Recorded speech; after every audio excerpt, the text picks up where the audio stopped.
This week, we're going to watch a classic film by a classic director. His name is John Ford. I say that because I presume everyone has heard of John Ford, but that's not true. I think that younger students are not so familiar with John Ford. And I think also because his place in film is guaranteed, he made many, many fine films. But these films all fit into a certain mold of the well-made film before 1950 or during the 50s. He still continued to make films in the 60s, but these all had the same kind of formula of an opening, a middle, a climax, the kinds of script writing that was considered, the way to write scripts before about 1960. So the films often have this very formal and a little bit dated quality. His best films, however, transcend that. And the film we're going to watch this week, The Grapes of Wrath, is one of the ones in which he transcends almost all of the formulaic ideas that he has about film. It's hard to talk about John Ford as a filmmaker because he was so evasive. He was not very articulate about making his films. And so what he would do is he would basically, cover up almost everything. He was incredibly playfully mean on set. He would deal with his actors in some kind of personal way to humiliate them, to make them very nervous, to make them anxious, because he needed that in their performances. But he also was very generous, very, very kind often, so that he had this very complicated personality that often comes across in his way of filmmaking.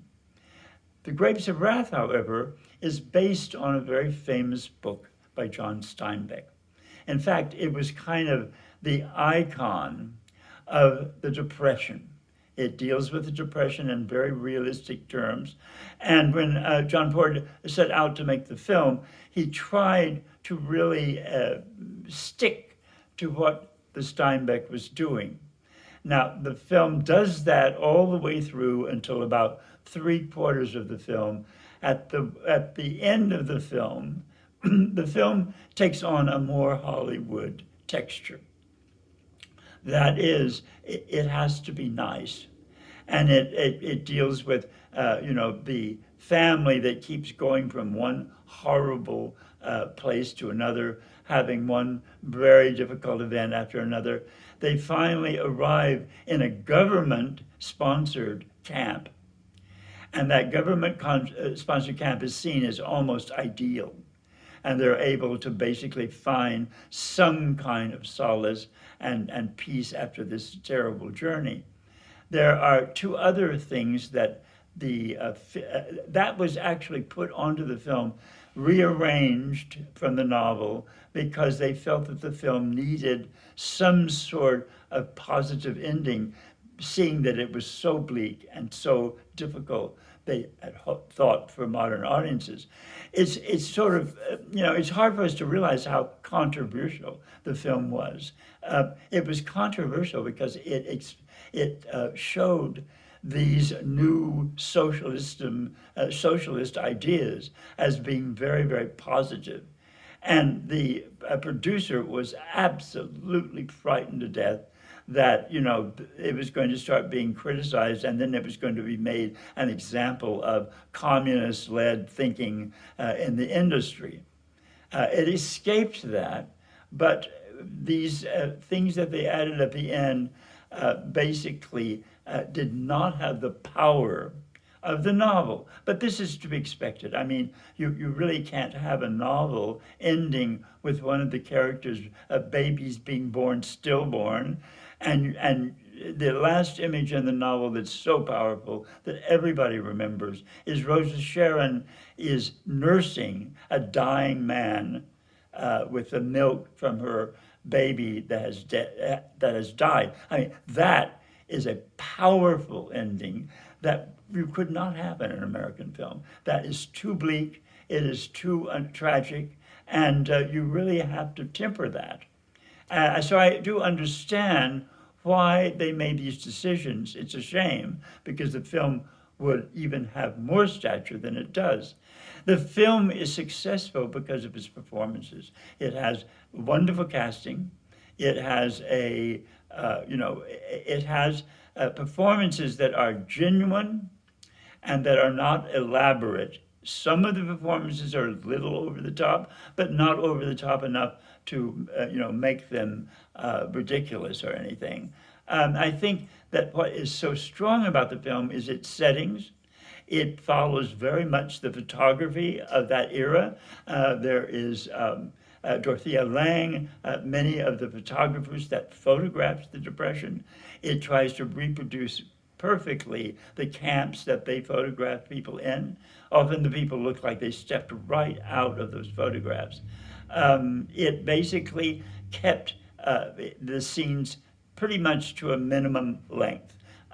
The only thing that I think is a bit difficult is the very, very long exposition of the film. It repeats itself 2 or 3 times, and it basically has to make clear what was happening to the people in Oklahoma. The banks were closing on their houses and then having their houses completely obliterated by tractors and by bulldozers.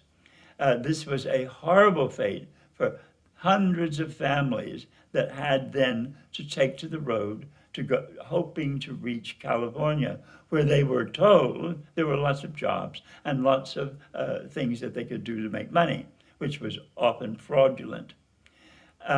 So this film served as a real testament to a period of our history that we still do not deal with very successfully. We have very few films about the Depression that are realistic and really truthful, sort of in comparison to the films we have about World War II, which are, still keep blooming.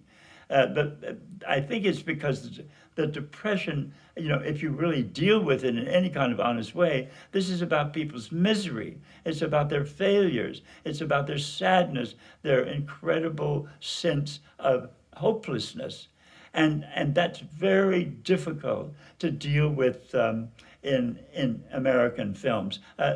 Those issues were dealt with in the Italian neorealism. They also dealt with those issues very truthfully and right on. But America had to soften it a bit, and they basically did not produce a lot of Depression movies. I wish we would have many more to remind people of the suffering and misery our populace had to go through during that period. So I hope you enjoyed the movie. We'll talk about it afterwards. There's a lot to talk about in terms of the beautiful compositions, the use of silhouettes, the darkness in the film, and interesting enough, the very careful use of music. Because it is not loaded with movie music. It uses on-site music a great deal. So please join us for the discussion, and we'd love to hear what you say about it.